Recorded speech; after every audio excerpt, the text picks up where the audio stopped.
PT Sumber Alvaria Trijaya Tbk telah menjadi salah satu perusahaan terbuka yang listed di Bursa Efek Indonesia sejak awal 2009. Rekan Cikal Multazam akan menyampaikan berbagai informasi untuk Anda. Silakan. Ya baik, terima kasih Rudi dan pemirsa. Saham PT Sumber Alvaria Trijaya Tbk telah menjadi pilihan pelaku pasar. Di tengah pandemi, saham ini tetap jadi primadona. Kita simak datanya.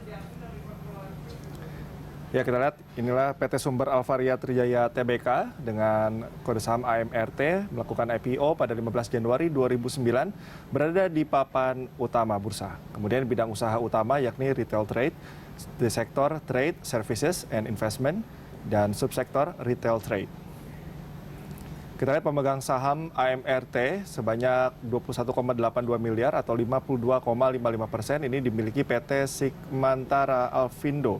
Sementara sebesar 19,7 miliar atau 47,45% dimiliki oleh publik. Kita lihat saat ini pergerakan harga saham AMRT dimulai pada awal Januari ini berada di 875 dan turun melemah cukup dalam Rudi pada awal Februari 81 dan selanjutnya merangkak naik mulai dari Maret 625, kemudian April di 870 dan mencapai puncaknya pada akhir Mei di 915 dan kemudian kembali turun di pertengahan Juni sebesar 835 dan pada awal Juli saat ini di 790. Ya, demikian informasi yang dapat saya sampaikan. Kembalikan ke rekan Rudi. Baik, terima kasih Cikal Multazam. Pemirsa, dialog kita lanjutkan kembali masih bersama Mas Marolop Alfred Nenggolan. Mas Alfred, ini kalau kita melihat pergerakan saham yang disampaikan sama rekan Cikal Multazam tadi, ini memang kayaknya imbas pandemi juga berdampak pada betul. sahamnya AMRT. Nah, tapi kalau kita melihat dia memang sempat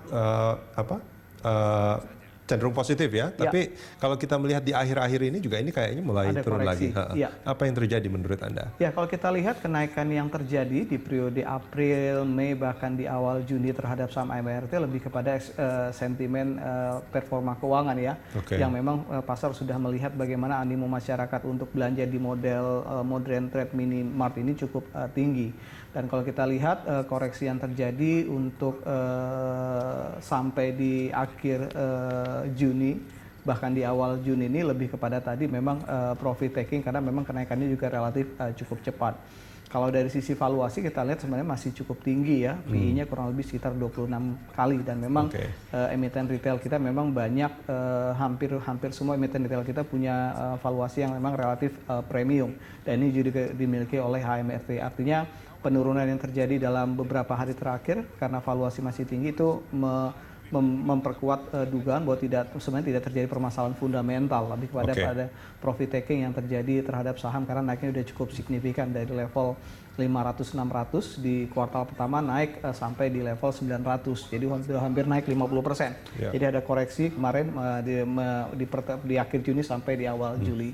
Kalau menurut Anda tidak ada permasalahan yang fundamental, terus apa yang harus dilakukan sama AMRT untuk lebih meyakinkan pasar bahwa saham mereka memang sebetulnya masih cukup baik, secara valuasi juga dibilang baik kan? Ya, jadi yang pertama tadi dari sisi performa keuangan sebenarnya sudah cukup bisa memberikan persepsi yang bagus tentang outlook ini perusahaan. Tinggal tadi kita melihat bahwa memang yang menjadi concernnya adalah likuiditas. Jadi kalau kita lihat AMRT itu dibandingkan di sektor retail memang likuiditasnya cukup rendah sekali, rata-rata 0,1% dari kapitalisasi pasar, sementara kalau kita lihat AMRT di bawah itu. Jadi ini yang perlu diperhatikan oleh emiten, bagaimana mereka bisa mendorong tadi likuiditasnya mereka bisa tumbuh sehingga dengan ada likuiditas ini confident pasar khususnya dari para trader juga cukup yakin karena mereka punya modal dari sisi fundamental. Mungkin mereka bisa melakukan seperti misalnya stock split untuk memperkecil jumlah saham sehingga memperbesar segmen investor mereka. Jadi concernnya memang masih faktor likuiditas. Kalau dari sisi valuasi memang hampir rata-rata di sektor ini memang cukup tinggi. Bahkan kalau kita compare dengan perusahaan sejenis di luar ya seperti Family Mart itu PI-nya hampir 28, Walmart sekitar 24-25. Sementara kalau kita AMRT ada di posisi 26-27. Jadi relatif memang karakteristik di sektor ini memang tidak hanya di bursa kita, bursa lain juga memang punya PI yang relatif cukup premium dibandingkan PI market. Kalau kita lihat dari bisnis retail modern seperti Alfamart gitu ya. Itu apa yang menjadi tantangan untuk tumbuhnya sebetulnya?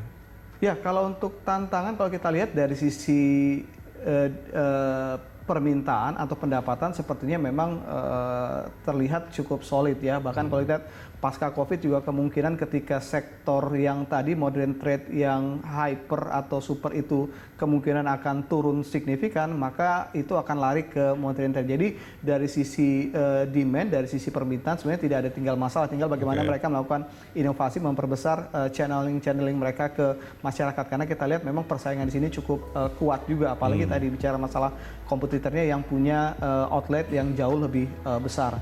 Yang kedua bicara masalah efisiensi, yaitu yang sejenis juga banyak merek-merek baru kan sebetulnya. Betul sekali. Bahkan pemain-pemain yang UMKM juga banyak juga yang melakukan hal yang sama.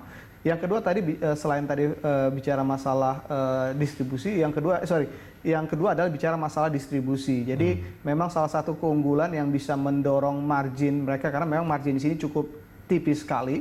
Artinya efisiensi margin memang terbesar adalah dari jaringan distribusi. Jadi efisiensi ini memang menjadi kunci bagaimana mereka bisa memenangkan di pasar. Karena ketika mereka bisa efisiensi, mereka punya ruang dari sisi kebijakan harga produk. Karena memang meskipun kita lihat mereka punya keunggulan, model minimarket punya keunggulan dari sisi lokasi, tapi tetap bicara masalah harga itu menjadi sesuatu yang memang menjadi pertimbangan besar juga bagi konsumen untuk memilih mana minimarket yang mereka kunjungi. Jadi memang concernnya masih yang cukup umum tadi bicara masalah efisiensi, khususnya pasokan rantai pasokan mereka, distribusi mereka. Mas Alfred, terima kasih banyak sudah bersama kami di Corporate Action.